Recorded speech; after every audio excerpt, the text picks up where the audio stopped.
केंद्रातलं सरकार पूर्वीचं आणि आताचं आपल्याला सांगत होतं की या संस्था इथे काम करतायत, यांना तुम्ही देखील बॅन करा.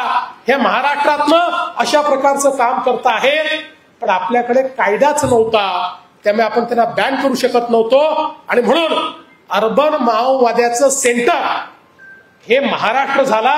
आणि म्हणून आपण हा कायदा तयार केला. या कायद्यामध्ये सगळ्यात महत्वाचं काय, आंदोलन करता येतं, त्याच्यावर कुठला बॅन नाही. सरकार विरुद्ध बोलता येतं, त्याच्यावर कुठला बॅन नाही.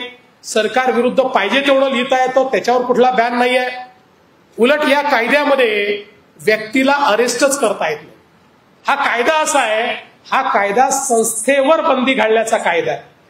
आणि देशातला पहिला कायदा असा आहे, नॉर्मली एखाद्यावर तुम्ही आधी कारवाई करता, मग त्याला कोर्टापुढे उभं करता.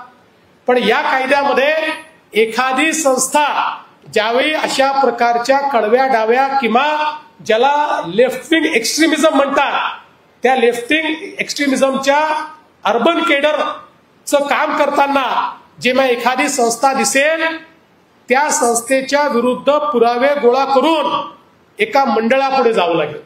हे मंडळ कुठलं आहे, तर त्याच्यामध्ये हायकोर्ट जज आहे, त्याच्यामध्ये डिस्ट्रिक्ट कोर्ट जज आहे, त्याच्यामध्ये पीपी आहे. त्यांच्या समोर हे पुरावे ठेवावे लागतील. आणि त्यांनी सांगितलं पुरावे योग्य आहेत तर नोटिफिकेशन निघेल. नोटिफिकेशन निघालं तर संस्था बॅन होईल. बॅन झालेल्या संस्थेचं जो काम करेल त्याला अरेस्ट करता येईल, त्याच्यावर कारवाई करता येईल. म्हणजे थेट कोणाला अरेस्टच याच्यामध्ये करता येणार नाही. आणि पहिला कायदा असा आहे की अरेस्ट व्हायच्या आधी किंवा बॅन लावायच्या आधी हायकोर्ट जजची मान्यता घेतल्यावरच बॅन लावता येतो. आणि त्यांनी मान्यता दिल्यावर परत 30 दिवस त्या संस्थेला हायकोर्टात दाद मागण्याचा अधिकार आहे.